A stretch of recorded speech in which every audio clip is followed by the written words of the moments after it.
So dito sa Israel, ramdam din namin kung ano ang nararamdaman sa Pilipinas.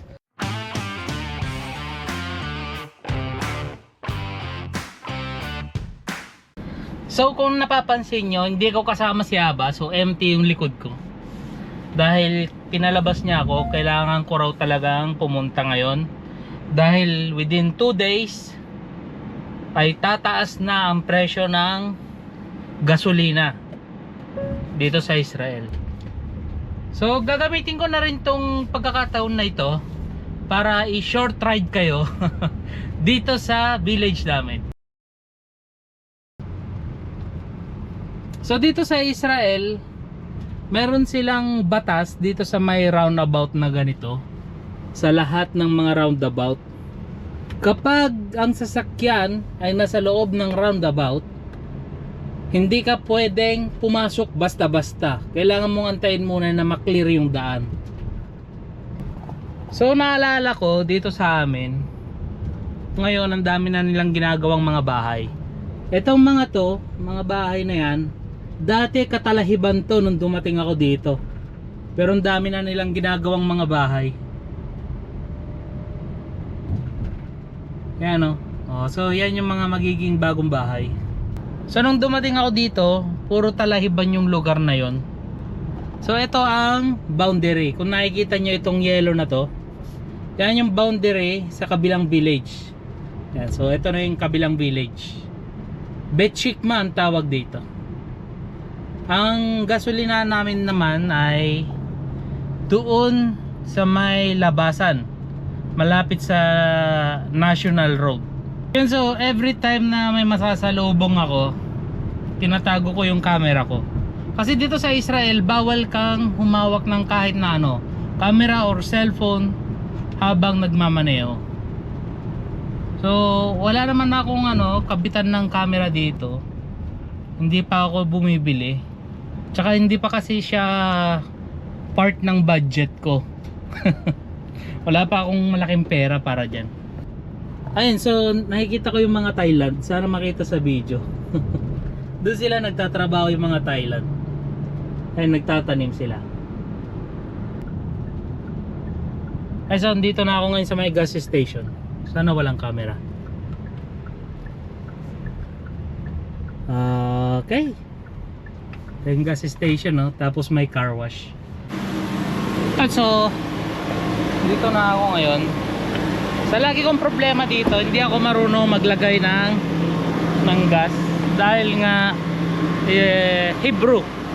So ngayon magpapatulong lang ako. I want to put for my memories in Israel. I want to put benzene.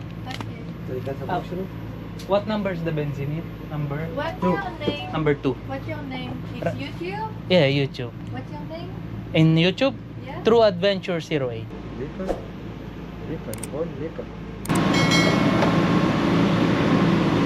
Ayun, so nagkaroon pa ako ng isang taga-subaybay dito sa gasoline station. Sabi ko hindi naman nila maintindihan kasi Tagalog, pero okay lang daw nila, gusto naman daw nila, gusto nilang mapanood.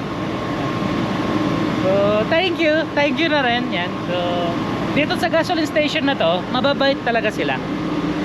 Sobrang bait nila dito. Every time naggagas ako, tinutulungan na lang nila ako. Kasi hindi ako marunong sa mga pindut-pindutan nila dahil nga Hebrew and walang English. Ay, so ito yung car wash. So tatanong ko kung paano magpa-car wash. So, hi, how much the car wash? What? Do you pay here the car wash? 30 shekels. 30 shekel? Yes. If you get 5 shekels. Huh? 5 shekels. The gas? Put the gas, it's 5 shekels. Ah, okay. I'll try. gas? You put gas? Yeah, yeah. Ah, good. I will try. Binigyan ako ng pang car wash. So binayaran ko lang ay 5 shekel. Di ba? 5 shekel lang. Sobrang mura. Pero labas lang 'yon. Tapos yung regular lang na car wash, walang extra special soap. Di mo naman kailangan ng extra special soap. So, kailangan kong tawagan si Aba. Aba, how are you? I'm just going to do a car wash here, okay? 5 shekel. 5 shekel. I'm the next in the line. Okay, Aba. See you soon. Bye. Pero grabe yung tunog yung ano unas Kala mo wawasakin na. Ay.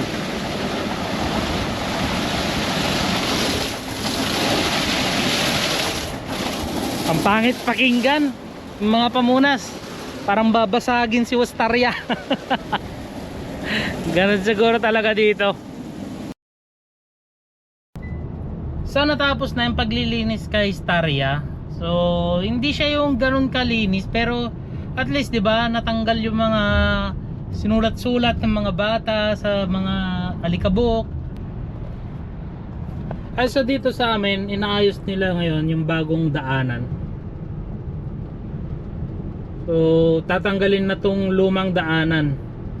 Tapos diniretso na yung daanan, hindi na ganito na pasigsag. Dahil nga ang dami nadidisgrasya dito part sa amin. Every morning paglabas namin ni Aba, laging may mga sasakyan dyan, nakabalagbag, minsan nasa field na, ganun, mga disgrasya. Dahil nga dito sa Israel, hindi sila uso yung mabagal na patakbo.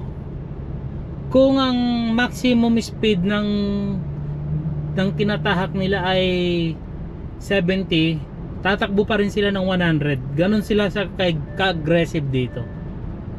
So, andito na ako ngayon sa may tindahan. So, ito kung nakita nyo, wala masyado yung mga alikabok na marami, makapal. Ito yung mga hindi nyo natanggal. Mga dumi ng ibon.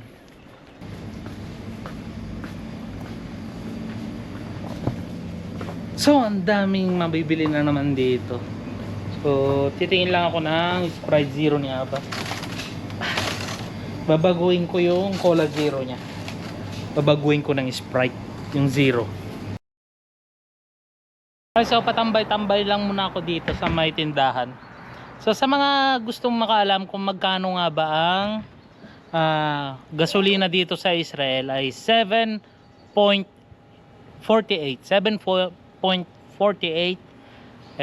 shekel per liter.